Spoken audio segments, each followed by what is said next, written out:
मित्रों, इंडिया के वेस्ट के साथ ताल्लुकात अनएक्सपेक्टेडली अचानक से तेजी के साथ डिक्लाइन हो रहे हैं। चंद रोज पहले आपको याद होगा कि इंडिया ने अल्टीमेटम दिया था कैनेडियन डिप्लोमेट्स को कि आप चले जाएं यहाँ से, 7 दिनों के अंदर अंदर हमारा मुल्क खाली करके चले जाएं। कोई 60+ कैनेडियन डिप्लोमेट्स इंडिया के अंदर हैं, क्योंकि बड़ी तादाद में कनाडा में इंडियंस रहते हैं, तो उनकी वीज़ा प्रोसेसिंग और एडमिनिस्ट्रेटिव वर्क जो है वो बहुत ज़्यादा है कनाडा का इंडिया के अंदर। तो इसीलिए उनको लंबा चौड़ा वहाँ पे एक डिप्लोमेटिक स्टाफ रखने की ज़रूरत पड़ती है कैनेडियंस को। लेकिन इंडिया ने उनको कहा कि ये जो 60+ है उसमें से आप 41 निकाल दें और इनको भेजें यहाँ से। नाउ इन्होंने तो 7 दिन का टाइम दिया था ना मोदी सरकार ने कैनेडियंस को, लेकिन इतलात ये आ रही हैं कि दूसरे दिन ही तकरीबन सारे ही वहाँ से चले गए हैं। CTV कनाडा का न्यूज़ आउटलेट है, इन्होंने खबर लगाई है कि Canada given 5 days to reduce diplomatic staff in India, majority evacuated sources. तकरीबन सारे जो हैं वो यहाँ से निकाल दिए गए इंडिया से। अच्छा, कहाँ निकाले उन्होंने? वापस कनाडा नहीं, इनको सिंगापुर और मलेशिया की तरफ भेज दिया गया है। ये वापस नहीं आए यहाँ कनाडा के अंदर, इनको दूसरे मुल्कों में भेज दिया गया है। NDTV इंडिया न्यूज़ आउटलेट है, इन्होंने इस पे रिपोर्ट किया है कि Canada moves several diplomats from India to Singapore, Malaysia. Earlier reports pitched the number of diplomats that would have to leave at 41, but the sources CTV News spoke with said the ask is specific to one of priority. अच्छा, वहाँ पर जो remaining होंगे बाकी भी, उनके लिए भी कुछ इतलात ये हैं, क्वेश्चन मार्क है उनके ऊपर भी। हो सकता है कि बाकी भी चले जाएं वहाँ से इंडिया में, ये भी मुमकिन है, क्योंकि इस वक्त जो रिलेशन है दोनों मुल्कों के तकरीबन डेड हो चुके हैं ना। इसके चलते हुआ क्या है, यहाँ पे तो बड़ी खुशियाँ मनाई जा रही है ना। ये हिंदुत्व के ठग हैं इंडिया के अंदर, ये नाच गा रहे हैं कि क्या लाल आंख दिखाई है भाई, कनाडा को हमने ज़बरदस्त काम कर दिया है। लेकिन इसके साथ साथ कुछ और डेवलपमेंट्स भी हुई हैं जो कि इंडिया के लिए काबिल गौर हैं। पहली बड़ी डेवलपमेंट तो ये हुई है, इसको आप मैसेजिंग कह सकते हैं, कि अमेरिकन जो एम्बेसडर पाकिस्तान के अंदर है वो गए हुए हैं पाकिस्तानी कश्मीर के अंदर। कश्मीर के 2 हिस्से हैं ना, पाकिस्तानी कश्मीर को इंडिया पाक ऑक्यूपाइड कश्मीर कहता है, और चाइना के साथ मामलात बिगाड़ने के पीछे जो हिंदुत्व के वोट बैंक को रीज़न बताया गया मोदी सरकार की जानिब से, वो ये बताया गया कि इन्होंने पाकिस्तानी कश्मीर से BRI बनाया है और वो तो हमारी टेरिटरी है, तो वो कैसे कर दिया उन्होंने इस तरह, हमारी टेरिटरी में जो है वो BRI बना दिया।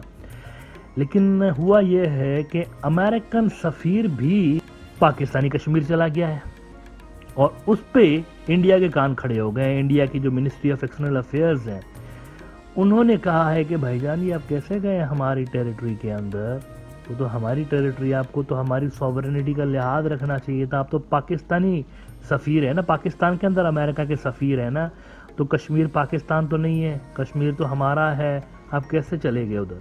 ये पहला साइन है असल में। अमेरिकन हो सकता है जानबूझ के गए हों वहाँ पे। द हिंदू कह रहा है कि India conveys concerns to US over American invite to Pakistan से visit to Gilgit Baltistan. External affairs ministry spokesperson Arindam Bagchi asserted that Jammu and Kashmir is an integral part of India। तो ये पहला शट अप कॉल आप कह सकते हैं अमेरिका की जानिब से, जो कि कश्मीर के ऊपर दिखाई गई है इंडिया को, कि पाकिस्तान के अंदर जो इनका सफ़ीर है वहां पर पहुंच गया है।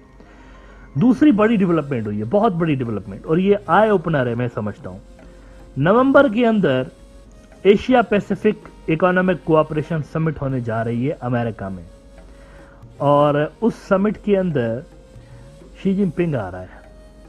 Xi Jinping will be meeting with Joe Biden and other American top officials, and the purpose of visit is to normalize ties between US and China।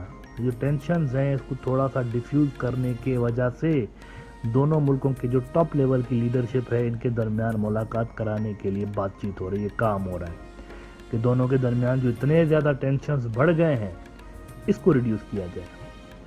Washington post ने रिपोर्ट किया है कि White House planning face to face meeting with Xi Jinping in California.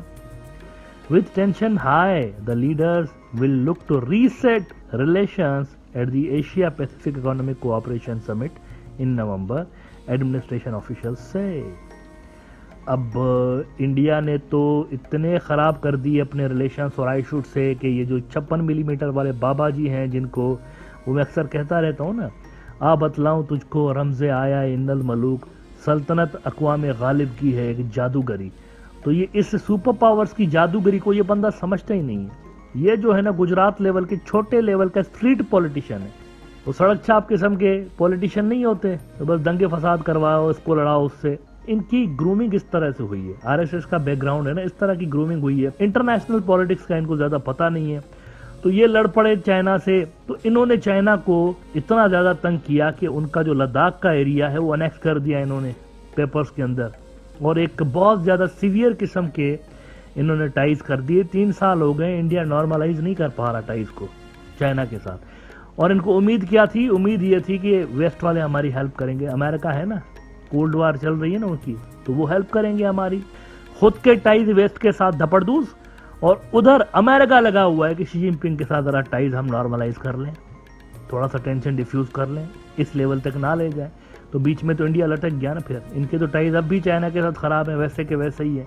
और अब भी ये जो trans Himalayan forum हुआ है तिब्बत के अंदर, चाइनीज फॉरेन मिनिस्टर ने कहा है कि जो मुल्क हैं उनको दूसरों की टेरिटोरियल इंटीग्रिटी का ख्याल रखना चाहिए। अब उनका टेरिटोरियल इंटीग्रिटी क्या है? लद्दाख और अरुणाचल प्रदेश। ये अभी 2-3 दिन पहले उसने बयान दिया चाइना के फॉरेन मिनिस्टर ने। तो वो वहां से बैठ के लद्दाख और कश्मीर पर टेरिटोरियल इंटीग्रिटी याद दिला रहे हैं इंडिया को, और at the same time American के साथ मिलकर टेंशन डिफ्यूज करने की कोशिश कर रहे हैं। इंडिया के टाइज चाइना के साथ वैसे ही खराब थे, अब इंडिया के टाइज वेस्ट के साथ भी खराब हुए पड़े हैं। और खुशियां किस बात की मनाई जा रही हैं? प्यूटिन ने हमारी हिमायत कर दी। प्यूटिन कह रहा है कि परमानेंट मेंबरशिप मिलनी चाहिए इंडिया को यूएनएससी की। प्यूटिन ने वेस्टर्न कंट्रीज को डांट डपट पिलाई है। इंडिया टुडे ने लिखा है ना, Vladimir Putin says Indian leadership acting independently versus the west. तो मुझे ये बताएं भाईजान, आपकी दोस्ती थी वेस्ट के साथ या दुश्मनी थी? आप तो उनकी साइड पे थे ना। मतलब आप तो क्वाड इंडो पैसिफिक ज्वाइन करके बैठे थे। मिलिट्री अलायंसेज हैं ये कि हम चाइना को कंटेन करेंगे वेस्टर्न अलायंसेज की मदद से। तो आप क्यों खुश हो रहे हैं फिर? किस हिसाब से खुश हो रहे हैं? असल सवाल, सरदर्द बहुत बड़ा ये है कि एक ही वक्त में इंडिया ने चाइना और वेस्ट दोनों के साथ अपने टाइज खराब कर दिए हुए हैं, और इस वक्त चाइना और वेस्ट के दरमियान नॉर्मलाइजेशन की बातें हो रही हैं। ये एक बहुत बड़ा यूं समझे कि रिस्क फैक्टर है। इंडिया ने अपने अलाइज लूज कर दिए हुए हैं असल में, और इस सारे फेल्यूर की जिम्मेवारी, तमाम तर जिम्मेवारी जो है वो रूलिंग पार्टी के ऊपर आती है।